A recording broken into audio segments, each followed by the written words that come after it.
하나님 말씀을 같이 보시겠습니다. 구약 성경 출애굽기 2장 11절에서 22절까지 말씀이 되겠습니다. 출애굽기 2장 11절에서 22절 말씀 제가 읽어드리겠습니다.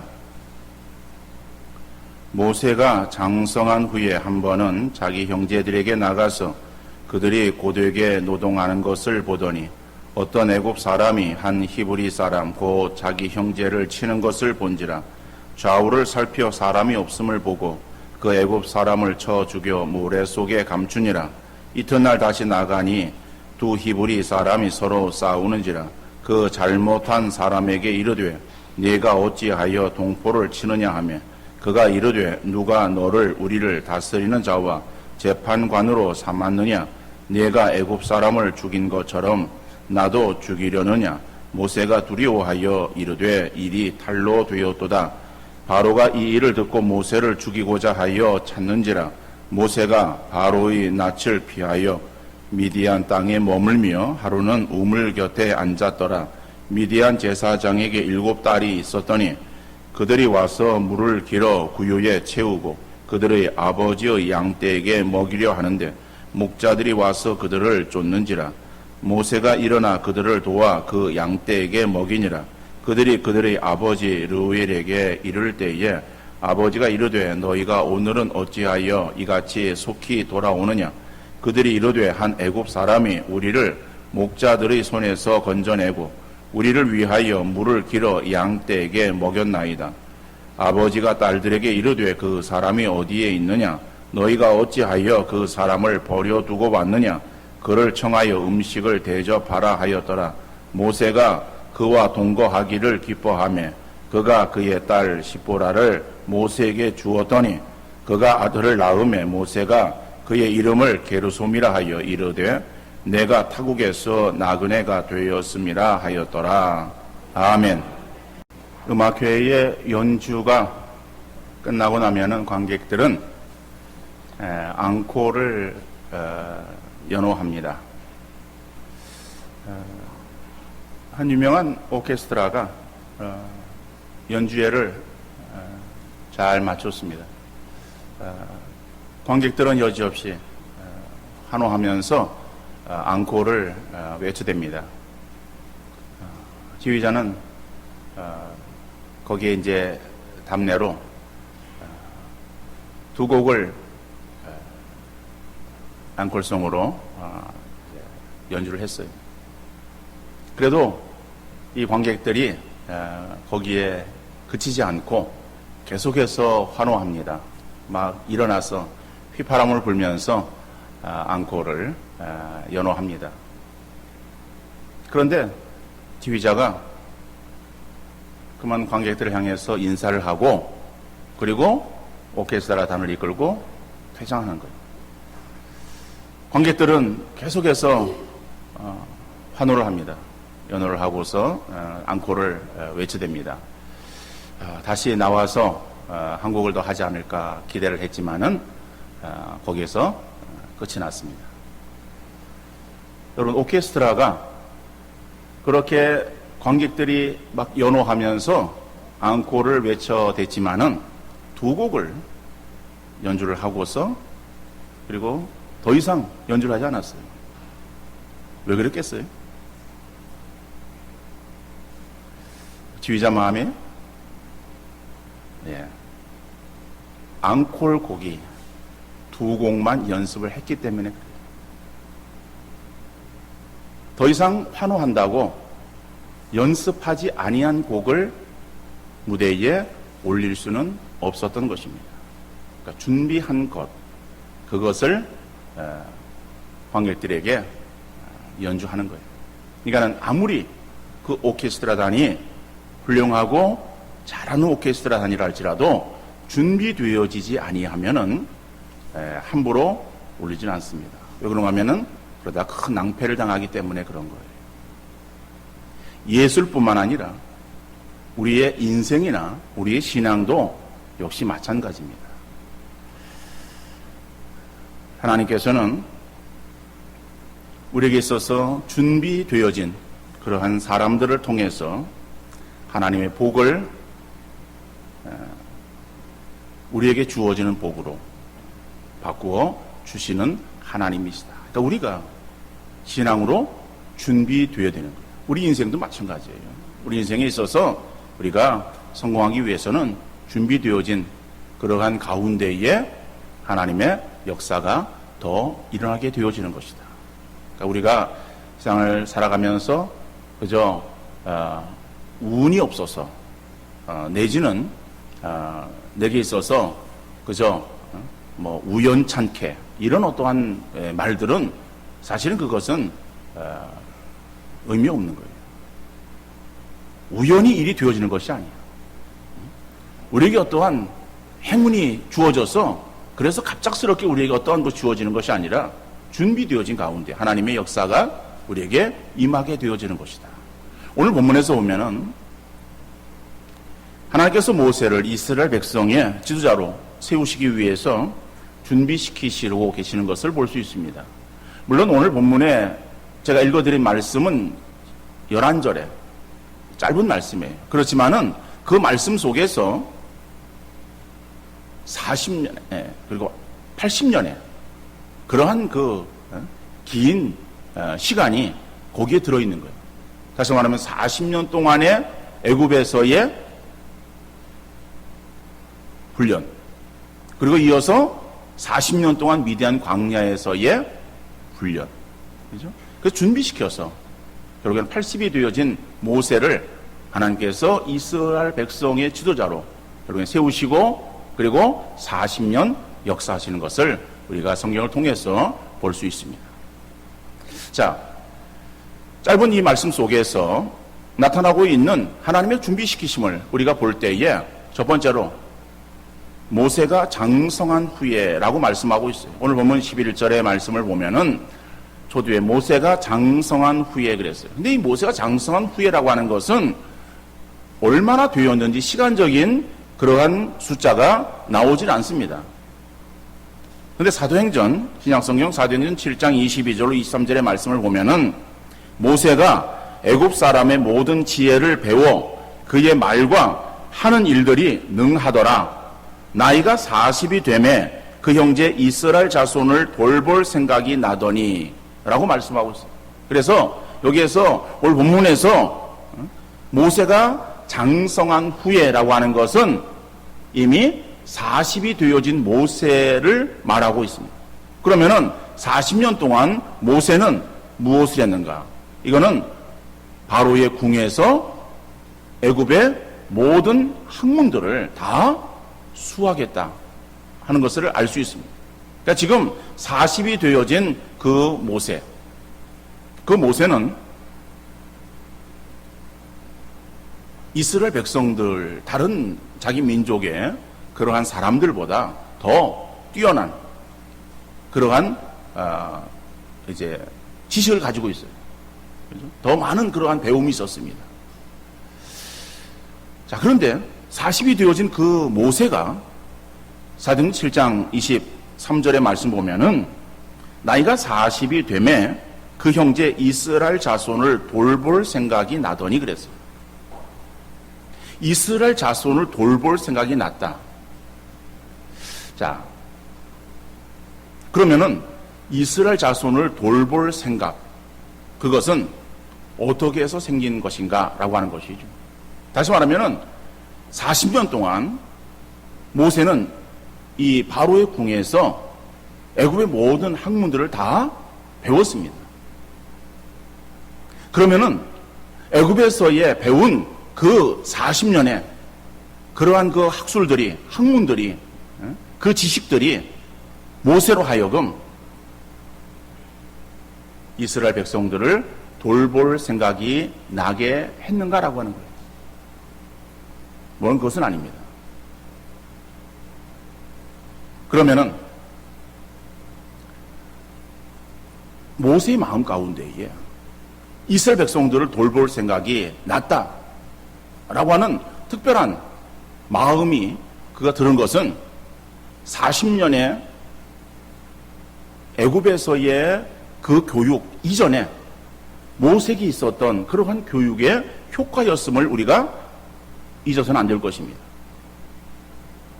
다시 말하면은 모색이 있어서 애굽에서 40년 동안, 물론 40년의 그 시간은 모세가 출생에서부터 40이 되어진 그 모든 시간들을 다 포함하는 그러한 시간입니다. 그렇다면은 그 시간은 몇 년인지 모르지만은 모세가 출생해서 석 달을 숨겨 키우다가 그리고 더 이상 키울 수가 없어서 숨길 수가 없어서 그래서 모세를 이제 갈대 상자에 넣어서 그래서 나일 그 강에 갈대 사이에 그 상자를 두지 않습니까? 그리고 그 누이 미리암으로 하여금 지켜보게 했어요. 지켜보다가 바로의 공주의 눈에 띄게 되고 결국에 바로 공주의 품에 안기게 됩니다. 자, 불쌍히 여기는 마음이 생겼어요. 그럴 때 이제 미리암이 그 기회를 엿보고 와서 그 아이를 위해서 내가 유모를 추천해 주겠다라고 그렇게 요청을 하고 그리고 거기에 이제 허락이 되어집니다. 그래서 미리암은 자기의 엄마, 다시 말하면 모세의 친엄마예요. 친모인 요게벳을 모세의 유모로 대신 추천합니다. 그래서 모세는 자기 친모 요게벳의 젖을 먹고 그리고 자라는 거예요. 그러니까 자기 엄마의 젖을 먹고 자라는 거예요. 그러면은 요게벳이 그 모세를 몇 년간 키웠는가? 물론 몇 년간 키웠는지라고 하는 것도 성경에 나오질 않아요. 그러나 그 당시에 젖을 먹이는 그러한 기간들을 보면은 뭐 짧으면은 한 2, 3년 그보다 더 길 수가 있습니다. 어떻든 간에 그 기간은 뭐 짧은 기간이에요. 짧은 기간 동안 그 모세의 어머니는 모세를 삭스를 받고 그리고 그 아이를 자기가 젖을 먹이면서 키웁니다. 키우는데 그냥 젖을 먹이고 그냥 무럭무럭 잘 자라라고 키웠겠습니까? 아니에요. 이 모세의 어머니는 모세를 품에 안고 젖을 먹이면서 모세에게 신앙교육을 시켰어요. 신앙교육을 시킬 때에 너는 하나님의 백성이다 라고 하는 신앙의 정체성을 그에게 넣어주었어요. 그리고 하나님께서 너를 살려주신 것 그리고 내 손에서 내가 양육받게 인도하신 것은 너를 향하신 하나님의 뜻이 있다. 그렇기 때문에 너는 너 자신을 위해서 살기만을 바라는 것이 아니라 이 백성, 우리 민족을 위해서 너는 힘써 일하는 사람이 되어지기를 원한다라고 하는 그러한 민족에 대한 그러한 그 마음들을 넣어 주었을 거예요. 자, 이러한 어렸을 때의 신앙교육, 그 신앙교육이 결국 40이 되어진 그러한 그 모세로 하여금 자기의 백성을 돌볼 마음을 갖게 했다라고. 여러분, 그러면은 40년에 바로 궁에서의 모세에게 있어서의 그 애굽의 그 어떠한 지식들, 어떠한 학문들, 이런 것들이 그러면은 모세에게 있어서 아무런 의미가 없었겠는가? 의미가 없는 것은 아닙니다. 하나님은 어떠한 자를 쓰시는가? 모세처럼 어떠한 다른 민족보다 더 뛰어난 엘리트 교육을 받은 그러한 사람만 사용하시는 하나님이신가? 아니면은 하나님은 세상의 교육에 관계없이 그저 신앙으로 양육되어진 그러한 사람만을 통해서 역사하시는 하나님이신가? 하나님은 많이 배운 사람도 사용하시고 많이 배우지 못한 사람도 사용하십니다. 그러니까 우리가 중요하게 여겨야 될 것은 우리의 자신이나 우리의 자녀들을 우리가 어떻게 양육하고 우리가 어떻게 행해야 될 것인가 라고 하는 것은 우리는 우리의 자녀들을 하나님께서 우리에게 맡겨주셨어요. 그러면은 맡겨주신 맡은 자로서의 그러한 그 위치에서 최선을 다하는 그러한 우리 부모들이 되어질 수 있기를 간절히 바랍니다. 우리 자녀들이 어려서 아직 배움에 그러한 과정에 있다고 한다면은 최선을 다해서 우리의 자녀들을 양육시키는 데에 힘쓰는 부모들이 되어질 수 있기를 바랍니다. 그렇다 하나님은 꼭 무슨 좋은 대학을 나와야 그래야 사용하시고 대학을 나오지 않으면 사용하지 않는 그런 하나님이신가? 그것은 아니에요. 그러나 우리가 세상의 교육을 그러면은 불필요해서 그것을 받지 않아도 뭐 하나님께서 쓰시고자 하면 다 사용하시니까는 공부는 그냥 뒷전을 밀어두고 공부하든지 말든지 라고 이렇게 등한시 해야 될 것인가? 그것도 아니다라고 합니다. 하나님은 우리를 사용하실 때에 우리의 가지고 있는 것들을 통해서 역사하시고 또 일하시는 하나님이세요. 그러니까 우리가 준비되어진 그러한 그만큼 하나님이 사용하시는 하나님이다라고 하는 거예요. 준비되지 않은 사람들을 사용하지 않아요. 여러분 성경을 통해서 보면은 신약의 사도 가운데에 우리는 사도 바울을 들 수 있습니다. 바울은 어떠한 사람인가 하면은 유대 지역에서 태어나지는 않았어요. 그러나 그는 디아스포라예요. 흩어져 있는 유대인이에요. 그가 이방 다소 지역에서 출생하고 거기에서 이제 생활했습니다. 그곳은 이방 지역이에요. 다시 말하면은 어떤 헬라의 그러한 영향 속에 있었던 그러한 지역이었습니다. 거기에서 바울은 어렸을 때부터 헬라의 모든 교육들을 다 받았어요. 그러니까 세상의 교육을 다 받았어요. 그러니까는 이 바울은 그의 집안이 로마의 시민권을 가지고 있었습니다. 당시에 로마의 시민권을 가지고 있었다라고 하는 것은 피지배국의 그러한 사람으로서 지배국의 그러한 시민권을 가지고 있는 그러한 어떠한 위치에 있었으면은 뭐 다른 그러한 사람들보다 더 좀 특별한 그러한 가정이었을 것입니다. 그래서 그는 여러 가지의 뭐 특혜를 받았고 그러므로 인해서 많은 교육적인 그러한 특혜도 그가 얻었을 거예요. 어떻든 간에 바울은 헬라의 모든 그러한 이 또 학문들도 그가 지식을 가지고 있었어요. 그리고 그는 바리새인으로서 이 가말리엘의 문화에서 수학을 했다. 이 가말리엘은 유대 지역 그 이외에 이방 지역에 있었던 유대의 아주 유명한 학자였어요. 그 학자에게 있어서 율법에 그걸 수학합니다. 그러니까 율법에 대해서 능통했어요. 그러니까 세상의 학문에 대해서도 뛰어났었고 그 율법에 대해서도 아주 뛰어난 그러한 사람이었어요. 하나님께서는 바울을 어떻게 사용하셨습니까? 우리가 성경을 보면은 신약 성경에 뭐 절반 정도를 바울이 기록을 하게 되어집니다. 그리고 바울의 그러한 서신들을 보면은 굉장히 그 문체가 아주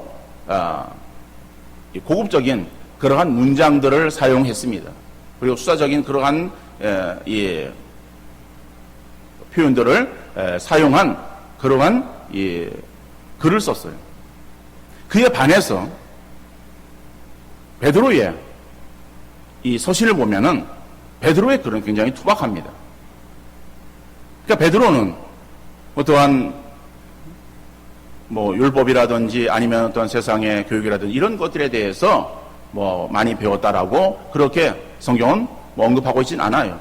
그러나 그의 어떠한 나타나는 문체를 통해서 보면은 비교가 되어지는 것을 알 수 있습니다.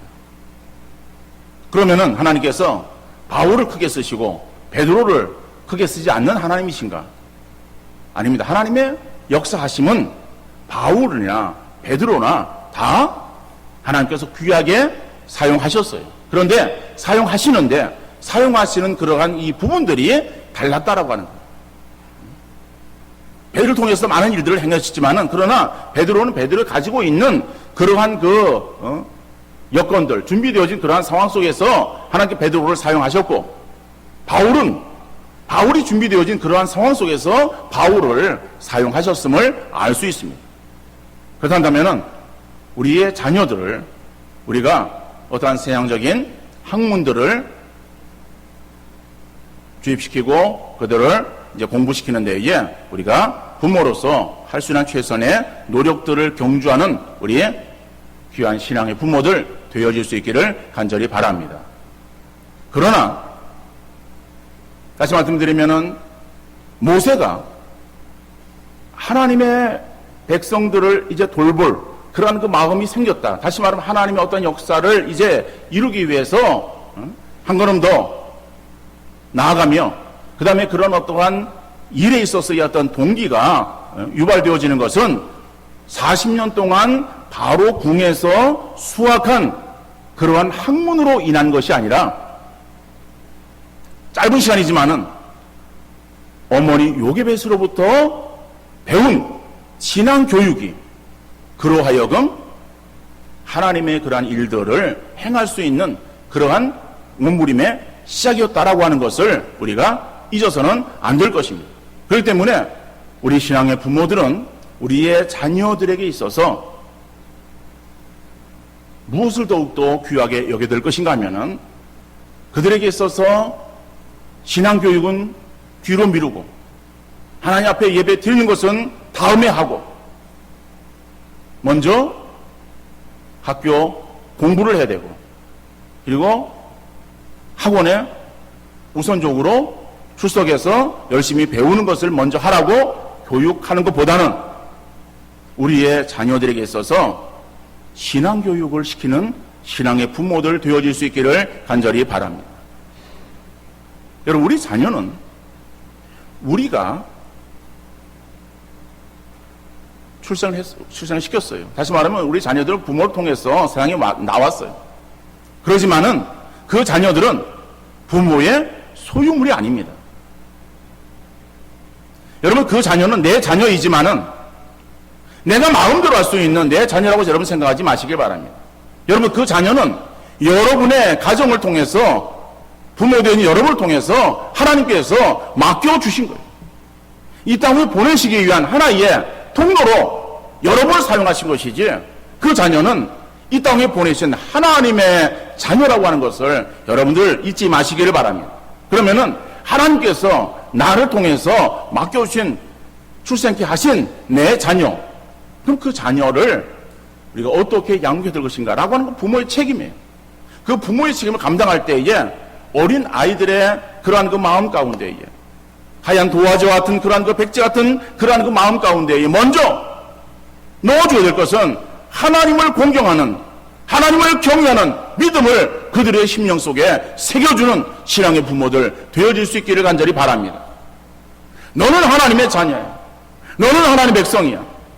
신앙의 정체성을 넣어주는 그러한 신앙의 부모들 꼭 되어질 수 있기를 간절히 바랍니다. 그럴 때 그 자녀들은 내가 하나님의 자녀임을 잊지 아니하고 어떠한 상황에 처하든지 그는 신앙으로 다시 일어날 수 있고 신앙의 길에서 떨어졌다가도 다시 신앙으로 회복되어지는 그러한 역사를 이루어가게 되어질 줄로 믿습니다. 여러분, 우리의 세상의 지식은 그 세상의 지식이 모든 것들을 분별하며 모든 것들을 제대로 다 행할 수는 없어요. 여러분, 세상에서 보면은요, 많이 배운 사람은 사람들을 위해서 큰 일을 하고 좋은 일을 하기도 합니다. 그런데 또 세상에서 많은 사람들에게 악영향을 끼치고 큰 문제를 일으키고 나라에 파탄을 일으키는 사람은 어떤 사람인가 하면은 못 배운 사람이 아니에요. 못난 사람이 아니에요. 많이 배운 사람이에요. 똑똑한 사람이에요.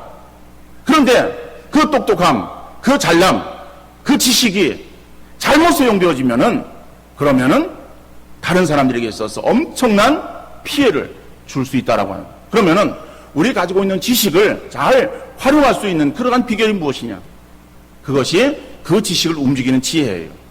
그 지혜는 하나님을 경외하는 것이 바로 지혜라고 하는 것을 여러분 잊어서는 안 될 것입니다. 그렇기 때문에 여러분의 자녀들에게 하나님을 경외하는 믿음을 넣어주는 여러분들 되어지시고 우리 부모들이 먼저 믿음에 바로 서서 그 믿음의 본을 보이며 우리 자녀들에게 믿음으로 자녀들을 인도하고 그리고 우리의 자녀들이 세상 속에서 육신적으로 어떻게 잘 먹고 잘 살 수 있을 것인가 라고 하는 그것만의 목적을 삼고 그것을 위해서만 아이들을 교육하는 것이 아니라 정말 이 땅 위에 출생한 우리의 인생, 길지 않은 인생이에요. 얼마 되지 않은 인생, 그리고 한 번 왔다 가는 인생이에요. 그러한 인생 살아가면서 과연 무엇을 위해 사는 것이 바람직하고, 그리고 하나님께서 정말 우리에게 명하시고 목적하는 것일까, 그리고 그러한 삶을 살아갔을 때 하나님을 기쁘시게 하는 그러한 삶이 되어질 것인가 라고 하는 것에 대해서 한번 진지하게 고민하는 그런 우리 신앙의 부모들 되어질 수 있기를 간절히 바랍니다. 세상의 부모들은 우리의 육신의 자녀들이 이 땅 위에 사는 것이 목적이야. 그렇기 때문에 이 땅 위에 삶을 살아갈 때 그저 잘 먹고 잘 사는 것을 위해서만 그저 혈안이 되어가지고 그러한 어떤 길을 위해서 알려주고 그것을 위해서 우리가 희생하고 피땀 흘려서 노력을 경주합니다. 그러나 우리 신앙의 부모는 세상의 부모들과 달라야 돼요. 우리에게 주어진 자녀가 어떠한 존재인가를 분명히 알고, 그리고 이 자녀가 이 땅에 출생되어진 그런 의미가 무엇인가를 한번 깊이 좀 생각하고 그것에 대해서 우리가 명확히 모를 때에 하나님 앞에 지혜를 구하시기 바랍니다. 하나님, 나에게 자녀를 주었는데 이 자녀를 통해서 하나님께서 원하시는 것이 무엇입니까? 이 자녀가 어떠한 삶을 살기를 원하십니까를 묻는 우리 신앙의 부모들 되어지시고, 그리고 그 자녀가 할 수 있는 것, 그 자녀가 잘하는 것이 무엇인가를 통해서 그래서 하나님께 영광 돌리는 길이 무엇인가를 함께 고민하는 그런 우리 신앙의 부모들 되어질 수 있기를 간절히 바랍니다. 그렇게 양육되어진 우리의 자녀들이 우리가 자라면서 배운 그러한 세상의 지식들, 세상의 모든 그러한 것들이 올바로 사용되어지고 그것을 통해서 하나님께서 원하시는 그러한 그 삶이 무엇인가를 자기들이 깨닫고 그것을 위해서 이제는 삶을 살아갈 수 있는 그러한 길로 나가게 되어질 줄로 믿습니다. 여러분, 그런 준비가 없이 그저 삶을 흥청망청 살아가는 그러한 인생 하나님께서 결코 사용하지 않는다라고 하는 것을 여러분 꼭 잊지 마시기를 바랍니다. 또 한 가지는 오늘 본문 15절 말씀 보면은 바로가 이 일을 듣고 모세를 죽이고자 하여 찾는지라 모세가 바로의 낯을 피하여 미디안 땅에 머물며 우물 곁에 앉았더라 그랬어요. 자, 오늘 본문에서 보면은 이제 바로의 궁을 떠나게 됩니다. 그러니까 40세까지는 바로의 궁에 살다가 바로의 궁에 떠나서 이제는 어디 갑니까? 미디안 광야로 들어가는 거예요. 미디안 땅에 머물며 그랬어요. 그 미디안 땅은 미디안 광야예요. 자, 그런데 그 미디안 땅으로 들어가는 것은 이거는 육신적인 눈으로 바라보면은요, 최고의 삶에서 최악의 삶으로 떨어지는 거예요. 그러니까 육신적으로 생각하면은 정말 그렇게 그 길로 나가기가 쉽지 않습니다. 여러분, 우리가 육신적인 그러한 이 편함에서 육신적인 그러한 그 어려움의 삶을 산다는 것, 그게 그렇게 쉽습니까? 여러분, 큰 집에 살다가 집을 줄여서 적은 집에 산다는 것은 얼마나 힘들어요. 삶이 부유한 삶을 살다가 그 삶이 축소되어서 그래서 힘든 그러한 삶을 산다는 것은 쉬운 일이 아니에요. 우리 육신은 육신적으로 더욱더 편한 그러한 삶을 살기를 원하고 또 그러한 것에서 우리가 계속 안주해 있기를 원해요. 근데 하나님은 모세에게 있어서 단지 모세가 바로의 궁에서 그저 그냥 평생 잘 먹고 잘 살기를 바라는 것이 모세를 향하신 하나님의 뜻이 아니었다라고 합니다. 그럼 하나님께서 모세를 더 큰 그러한 일들을 이루시기 위해서 그래서 모세로 하여금 미디안 땅으로, 미디안 광야로 인도하시는 거예요. 근데 인도하시는데 그 인도하시는 그 방법은 우리 사람이 생각할 때에 정말 이해하지 못할 그러한 그 모습으로 인도하시기도 하십니다. 다시 말하면 모세가 갑자기 살인자가 되는 거예요. 사람을 죽이는 거예요. 그렇죠? 그러니까 이스라엘 자기의 어떠한 그 백성들, 히브리 백성들, 그 백성들을 돌볼 마음이 생겨서 그래서 나와서 보는데 애굽 사람이 히브리 사람을 괴롭히고 그리고 이제 그거에 대해서 애굽 사람을 이제 죽이고 그 죽인 것이 결국에는 또 히브리 사람들에게 있어서 싸우는 것을 또 말리다가 발각되어지고 그래서 결국에는 또 바로가 그것을 알게 되어지고 그래서 모세를 찾게 되어지고 모세는 바로의 낯을 피해서 이제 도망가게 되어지는 거예요. 그러니까 도망하는 그러한 일로 인해서 결국 하나님께서는 이 광야로 내모시는 거예요. 그러니까 여러분 바로의 궁에서의 그러한 그 삶에서 미디안 광야로의 삶이라고 하는 것은요, 이것은 뭐 최고의 삶에서 최악의 삶으로 떨어지는 거예요. 그런데 하나님께서 그러면 왜 모세로 하여금 그 미디안 광야로 인도하셨는가라고 하는 거죠. 그냥 바로의 궁에서 그냥 계속 지내도록 하면 얼마나 좋겠어요. 이 우리가 바라는 거 아니겠어요? 이 땅의 삶을 살아가면서 어려운 일 당하지 아니하고 그저 그냥 편안하게 고요직하면서 부경화를 누리면서 삶을 살아가면 얼마나 좋겠어요. 근데 하나님께서 우리를 인도하시는 것은 그렇게만 인도하시는 것이 아니다라고 하는 거예요. 우리로 하여금 여러 가지 일들로 인해서 우리가 정말 예상하지 못했던 그러한 그 상황으로 우리를 몰아가시면서 결국 우리가 어디로 떨어지는가 하면은, 그죠? 광야로 떨어지는 거예요. 그러면은 광야로 떨어지는 것은 모세가 재수가 없어서 광야로 떨어졌어요? 운이 없어서 광야에 지금 가서 고생하고 있는 것입니까? 아니에요. 재수 없는 것도 아니고 운이 없는 것도 아니에요. 뭐 우연찮게 그런 건 아니에요. 하나님의 인도하심이다라고. 근데 하나님은 그럼 왜 모세로 하여금 미디안 광야로 그의 삶이 거기에서 지나도록 하셨는가라고 합니다. 그러니까 광야로 인도하신 하나님의 목적과 뜻하심이 있는 거예요. 여러분, 광야라고 하는 것은 사람이 살지 못하는 곳이에요. 이스라엘 백성들이 이동할 때도 그냥 가까이에 그러한 그 길로 접어들어서 이동하는 것이 아닙니다. 가까운 길로 접어드는 것은 광야길이에요. 광야길로 걸어가는 것 결국에는 죽음이에요. 어떤 일이 있을지 알 수 없는 거예요. 거기 먹을 것도 없어요. 마실 물도 없어요. 근데 하나님은 광야로 인도하실 때 특별한 목적이 있어서 광야로 인도하신다라고 합니다. 다시 말하면 모세를 미디안 광야로 인도하신 것도 하나님의 목적이 있어요. 근데 오늘 본문에서는 물론 그 말이 나오질 않습니다. 근데 우리가 80이 되어진 모세가 이스라엘 백성들을 인도해 나갈 때에 여러분 그 상황은요, 지금 200만이나 되어지는 그러한 사람들이 다 하나님의 그러한 그 뜻을 바라보면서 하나님 명령에 순종하면서 잘 따라옵니까? 껐떡한 불평하는 거예요. 원망하는 거예요. 모세를 죽이려고 그러는 거예요. 모세에 대해서 아우성을 치니까는 그런 어떤 소리들이 말이에요. 이게 전염되어지는 거예요. 몇 사람이 그런 소리가, 큰 소리가 전 그러한 그 백성들에게 다 전염되어 가지고 그래서 다 막 그냥 소리 지르는 거예요. 카데스 바네아에서 그죠? 그런 일이 있었지 않았습니까? 10명의 정탐꾼의 그런 소리에 모든 백성들이 다 울면서 그러면서 모세가 우리를 여기서 죽이려고 한다고. 그죠? 여러분, 이러한 그 백성들을 인도한다는 것이요, 그렇게 쉬운 일이 아니에요. 다시 말하면은 이 모세는 그동안 자기가 어머니에게서 배운 하나님에 대한 지식은 있었어요.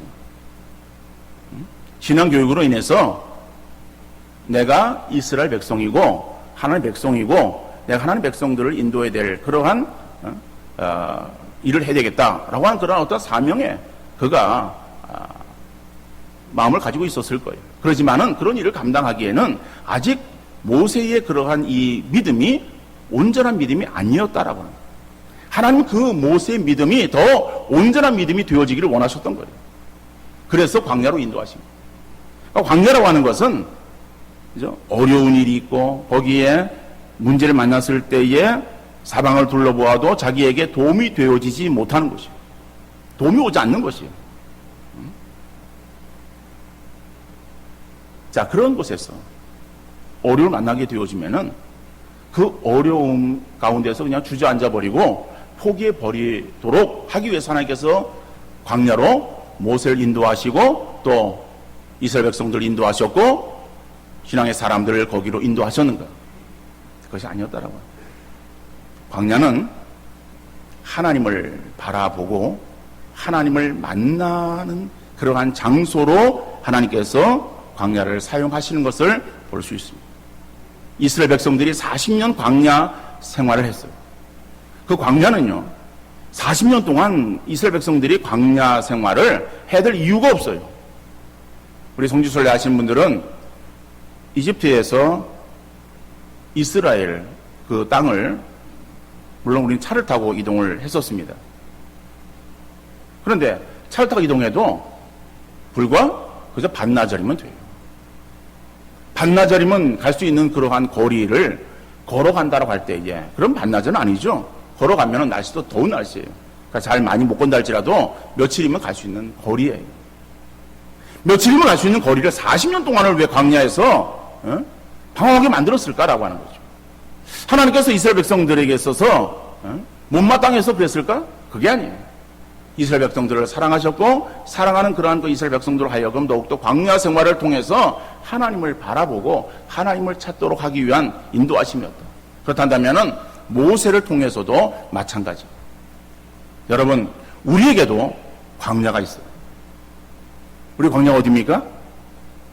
우리가 광야는 인생이에요.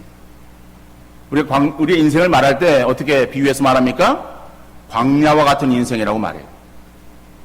여러분, 광야는 어려움을 당할 때에 사람이 없어요. 그러니까는 소리를 질러도 나를 도와줄 사람이 없어요.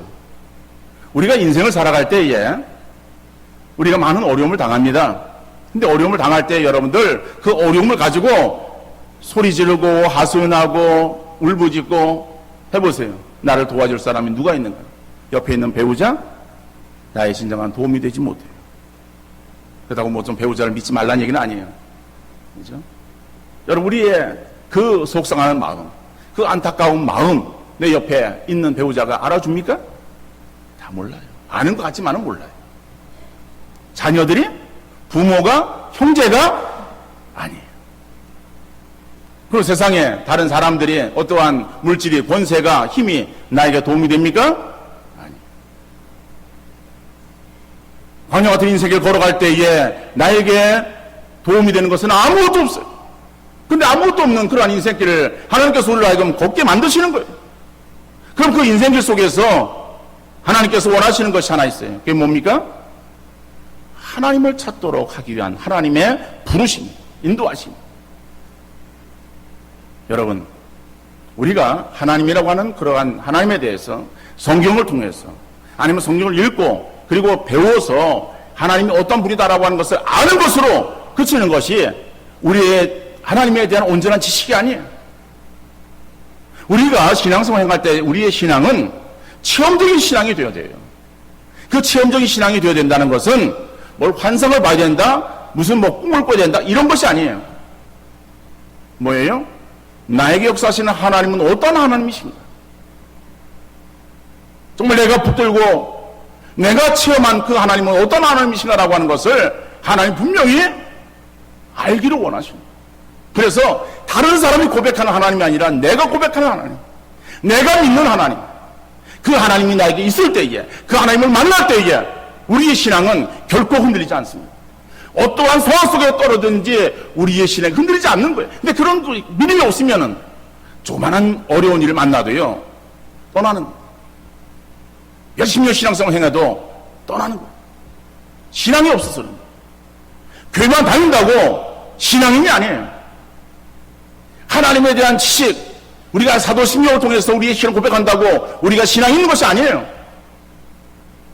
내가 믿고 있는 하나님이 어떤 하나님이신가라고 하는 것을 하나님이 알기를 원하시는 거예요. 근데 그 하나님을 아는 것은 우리가 물론 성경을 통해서도 알 수 있지만은 더 분명한 것은 우리의 삶을 통해서 내게 체험되어지는 하나님을 알기를 원하는 거예요. 그래서 그 하나님의 이름을 부르기를 원하는 거예요. 여러분, 신앙의 사람들은 하나님의 이름을 불렀어요. 아브라함은 하나님 이름을 어떻게 불렀어요? 뭐라고 불렀습니까? 뭐라고 불렀어요?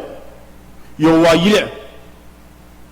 여호와 이레는 아브라함이 불렀던 하나님이에요. 모세가 불렀던 하나님은 여호와 니시예요. 승리를 주신 하나님. 아말렉과의 싸움에 있어서 승리를 주신 하나님을 향해서 여호와 니시라고 이름을 불렀던 거예요. 다윗이 불렀던 하나님은 목자 되신 하나님. 여호와는 나의 목자라고 다윗은 고백하잖아요. 여러분, 여호와는 나의 목자라고 하는 것이 다윗의 고백이야. 우리는 성경에 나오는 그 이름을 보고서 그래서 우리는 피상적으로 하나님을 부르는 거예요. 하나님, 나의 목자가 되시고 나의 보호자가 되시고 나의 인도자가 되시고. 근데 그 하나님이 정말 나의 목자가 되시고 나의 인도자가 되시고 나의 보호자가 되시는지 우리가 확실한 믿음이 없어. 내게 승리를 주시는 여호와 니시라고 하는 그 하나님에 대해서 우리에게 있어서 분명한 믿음이 없어요. 나에게 준비시켜 주시는 여호와 이레가 아브라함의 하나님이지 내 하나님이 아니다라고 하는 거예요. 그렇다면은 우리에게 있어서 고백되어지는 하나님, 내가 부르는 하나님, 그 하나님이 아브라함이 고백했던 여호와 이레라고 우리가 부른다 할지라도 그것이 내 삶에서 체험되어진 그 하나님으로 우리가 정말 그 하나님을 부른다면은 우리는 여호와 이레 되시는 그 준비시켜주는 하나님, 그 하나님으로 인해서 이 세상 속에서 넘어지지 않냐고 쓰러지지 않냐고 승리의 그런 삶을 살아가는 믿음의 성도들 되어질 줄로 믿습니다. 여러분, 하나님이 그것을 우리에게 원하시는 거예요. 그래서 우리로 하여금 모세를 광야로 떨어뜨린 하나님께서 우리를 인생길로 몰아가시는 거예요. 여러분, 힘들고 어려울 때에 낙심하거나 좌절하거나 실망하거나 주저앉지 마시길 바랍니다. 우리는 눈을 들어서 하나님을 더욱더 바라보시고 하나님을 찾는 여러분들 되시고 하나님을 만나시는 우리 귀한 성도들 되어질 수 있기를 간절히 바랍니다. 그럴 때 우리의 믿음이 더욱더 견고해지고 준비되어진 그런 그 믿음을 통해서 하나님은 영광 받으시기를 원하시는 것이다. 여러분, 모세를 준비시켜주신 그 하나님, 여러분 우리의 삶에도 우리가 늘 그 하나님을 인식합니다. 하나님을 더욱더 바라보고 하나님에 대한 어떤 그러한 삶을 우리가 결코 잊지 말고 하나님으로 인해서 정말 승리하시고 우리 하나님 우리의 모든 것들을 통해서 역사하시는 그 하나님을 더욱 높이며 하나님 영광 돌릴 수 있는 믿음의 삶을 살아가시는 우리 성도들 되어질 수 있기를 주님 이름으로 축원합니다.